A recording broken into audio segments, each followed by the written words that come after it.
Inflammation is behind so many health issues, from fatigue and brain fog to chronic diseases like arthritis, heart disease, and even things like anxiety, depression, and Alzheimer's. Dr. Tom O'Brien, a leading expert on gluten and chronic diseases, even says that inflammation could be at the root of almost every disease. Sounds pretty bold, right? But once you start looking into it, it actually makes a lot of sense. And what if the foods that you're eating daily are the real problem behind all this inflammation?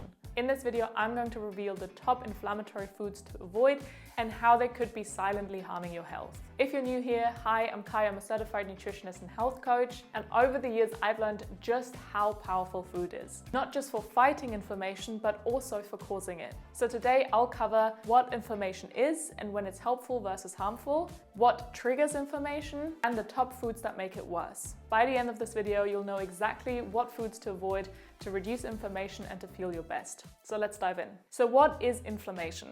Inflammation is your body's natural defense mechanism. It's how it protects us against injury, infection, and even stress. So in the short term, inflammation is really helpful. So for example, when you cut yourself, the redness and swelling is part of the healing process. But when inflammation sticks around and becomes chronic, it throws your body out of balance and can lead to serious health issues. So what causes chronic inflammation? It could be stress, lack of exercise, smoking, pollution, antibiotic overuse, exposure to toxins, or poor sleep. But the real source often goes unnoticed, which is your diet. Some foods can actually directly promote inflammation, making it worse. And your gut health plays a huge role here, because when your gut microbiome gets out of balance, it can trigger inflammation. And a poor diet, stress, and toxins mess with that balance, and as a result lead to inflammation and gut-related issues like IBS or autoimmune disorders. Even weight can be linked to inflammation because it messes with your body's ability to regulate your appetite. Now, there's a lot of debate out there on what foods cause inflammation. Vegans argue that animal products are the problem, while carnivores blame plant foods. The truth is, everyone's different and it will be different for everyone. But there are certain foods that are widely known to cause inflammation. So here's a rundown of the worst ones to avoid, and I will also be touching on animal products and fiber to kind of clear up some of that confusion. And for each one of the 13 foods and ingredients that I will mention, I will also include the most common everyday products as example of where you can find them. So feel free to pause after each one and take a screenshot. Number one is refined sugar. I don't think it's a surprise here that sugar made the top of this list, but refined sugar causes a quick spike in glucose, which your body struggles to process. This leads to more pro-inflammatory cytokines, which fuel inflammation. Sugar also weakens your immune system, making you more prone to illness, and messes with your gut health by disrupting your microbiome. And as I just mentioned, an unhealthy gut is one of the main drivers of chronic inflammation. So by changing your gut bacteria negatively, it lets harmful bacteria thrive. And this imbalance, called dysbiosis, can lead to gut inflammation, but also make any inflammatory condition even worse. And what's tricky is that sugar isn't just in treats. It hides in things like salad dressings, condiments, and even savory snacks. Plus, it can go by many names like dextrin, high fructose corn syrup, or maltose. But not all sugars are bad. The natural sugars in fruit and dairy come with extra nutrients and can actually help fight inflammation. So focus on these wholesome sources and cut back on added and refined sugars. Then we have artificial sweeteners. They might seem like a healthier option, but most artificial sweeteners like aspartame and sucralose can actually trigger inflammation. Why is that? Because again, they mess with your gut bacteria, creating a pro-inflammatory environment. So before you grab that sugar-free option, think about how these sweeteners might affect your gut and your overall health. Then let's talk about vegetable oils like corn, canola, soybean, safflower, and the many products made with them like vegan butter spreads. These oils are packed with omega-6 fats, which can promote inflammation in the body. And don't get me wrong, omega-6 fats are essential for your health, but they need to be balanced with omega-3 fats, which are found in fatty fish, walnuts, and flax seeds, because those omega-3 fats have anti-inflammatory properties. And the problem here is that our modern diets nowadays completely overdo it on omega-6 fats, especially with processed foods, and don't have enough omega-3 fats. And this imbalance again can create a lot of inflammation. So balancing omega-6 and omega-3 fats is super important for reducing inflammation and supporting your health. Then we have dairy products. And before you go complaining that not all dairy products are bad, hear me out. I know that dairy can be a bit of a hot topic when it comes to inflammation. The truth is, dairy contains saturated fats, which can trigger inflammation in some people. Many struggle to digest lactose and casein proteins, making dairy a common allergen. So for some people, the body treats dairy like a foreign invader, while others feel completely fine on dairy. So while some people might be thriving on it, others may experience bloating, skin issues, and joint discomfort. So I'm not saying that everyone should just ditch the yogurt and the cheese that they're loving, but that it's worth tuning in to see how your body reacts to dairy. So for some, cutting back or avoiding it altogether can help reduce inflammation. You might also want to try organic or raw dairy and see if it makes a difference compared to conventional options. At least for me, that kind of did the trick. Then we have wheat, rye, and barley. Wheat, rye, and barley are common grains and all contain gluten, which is a protein that is a major allergen for a lot of people. And on top of that, conventionally grown grains may have high traces of glyphosate,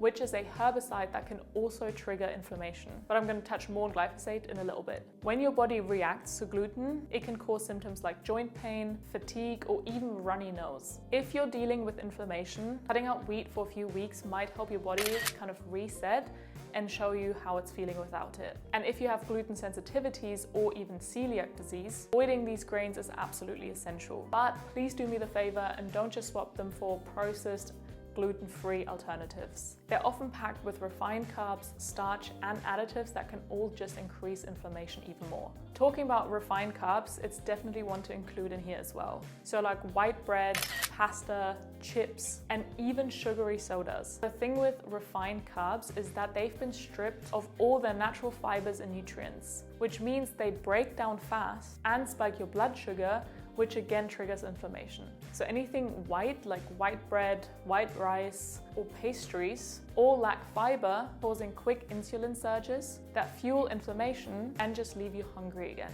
Instead, stick to whole grains, fruits, and vegetables. They still have essential carbohydrates that our body needs for energy supplies, but are still packed with fiber and nutrients, keeping our blood sugar stable and our inflammation in check. Then I've already mentioned glyphosate, but I wanted to talk about it a little bit more. So glyphosate is a chemical that you can find in ultra-processed food and conventionally grown grains like bread, pasta, and flour. It's technically classified as a herbicide, but it's actually an antibiotic, which again messes with your gut microbiome, killing off the good bacteria and letting the bad ones thrive, just like any other antibiotic would as well. So even if you don't consciously take antibiotics on a regular, you could unknowingly feeding your body with them by eating lots of products containing glyphosate, especially from crops like corn, soy, and oils like canola. I'm actually working on a separate video all about glyphosate and gluten sensitivity and why it's become such a big issue for so many people in recent decades. And spoiler, it might not be the gluten itself, but the way it's been grown and processed. So stay tuned for that and subscribe if you don't want to miss it. And also, glyphosate isn't in just grains. It's hiding in fast food, alcohol, and processed meats too, all of which we're going to talk about next. So let's talk about fast food and ultra-processed foods. We all know that fast food isn't great for us, but it's honestly worse than just the obvious stuff. Most of it contains processed meats, refined grains, sugars, and salt, which all boost inflammation. Did you know that a high salt diet increases pro-inflammatory proteins like TNF-alpha and IL-6? But it doesn't just stop there. Fast food is full of artificial colors, flavorings, and preservatives, chemicals that aren't meant to be in food. They may make food last longer and taste better, but they also irritate your body and spark inflammation. And if you're already dealing with inflammation, your body gets extra sensitive to those additives, making things so much worse. It's like adding fuel to the fire. On a similar note, fried foods. We all love crispy fries and golden nuggets, but they are a big problem when it comes to inflammation. Why? Because they're packed with advanced glycation end products, AGEs. These form when foods are cooked at high temperatures, so like frying, grilling, or smoking. And a diet rich of those AGEs can seriously boost inflammation and also increase oxidative stress, which happens when free radicals overload the body and the body can't keep up. And this then leads to cell damage, and more inflammation.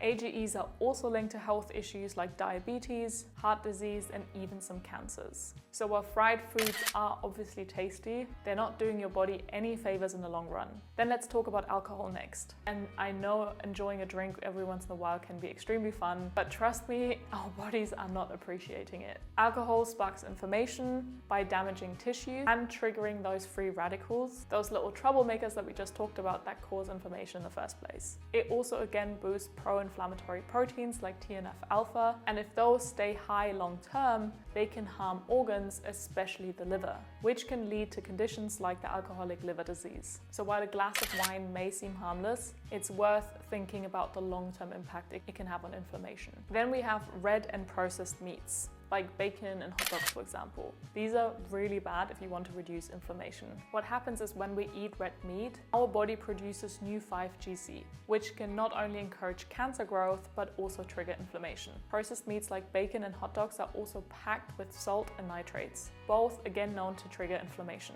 They're also high in saturated fat, which again contributes to the problem. A 2022 study found that eating those meats regularly increases inflammation markers like CRP and MIP. Plus, they can raise levels of TMAO. So many abbreviations, geez.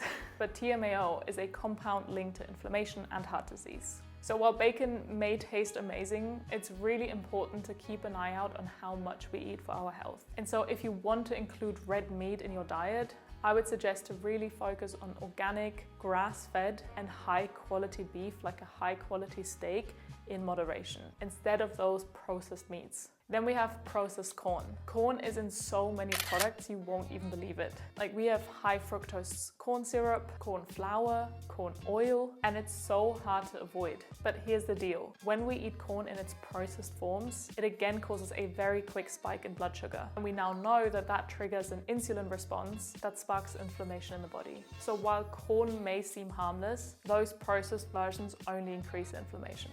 Then we have artificial chemicals and additives, one of them being MSG. And those additives and chemicals are not being recognized by our body. They're completely foreign, so our immune system naturally goes into defense mode, which causes inflammation. And MSG is a very common one found in things like soup, dressings, and fast food. And so while it makes food taste good or better, it can also trigger liver issues and inflammation. Then we have trans fats. Those are kind of sneaky because they're created by altering unsaturated fats to make processed foods last longer. But research like this 2021 study shows that they might actually be worse for you than the saturated fats in red meat and cheese. Why? Because again, they trigger inflammation and increase the bad cholesterol called LDL cholesterol, which again fuels more inflammation. Those trans fats are found in hydrogenated oils and processed foods. So always check the labels before grabbing something that's been on the shelf for a while. So we talked about the red meat that most vegan claims to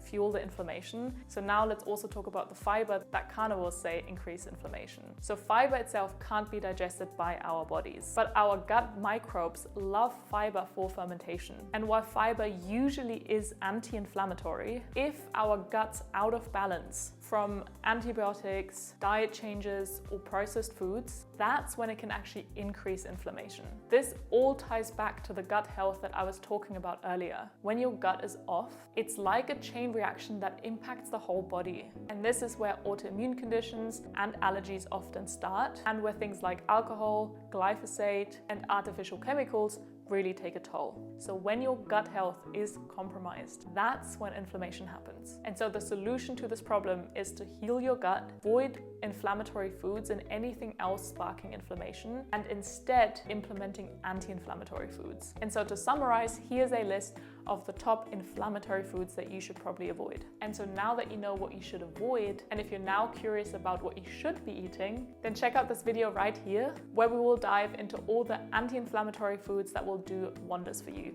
So thank you so much for watching, and I'll see you over there.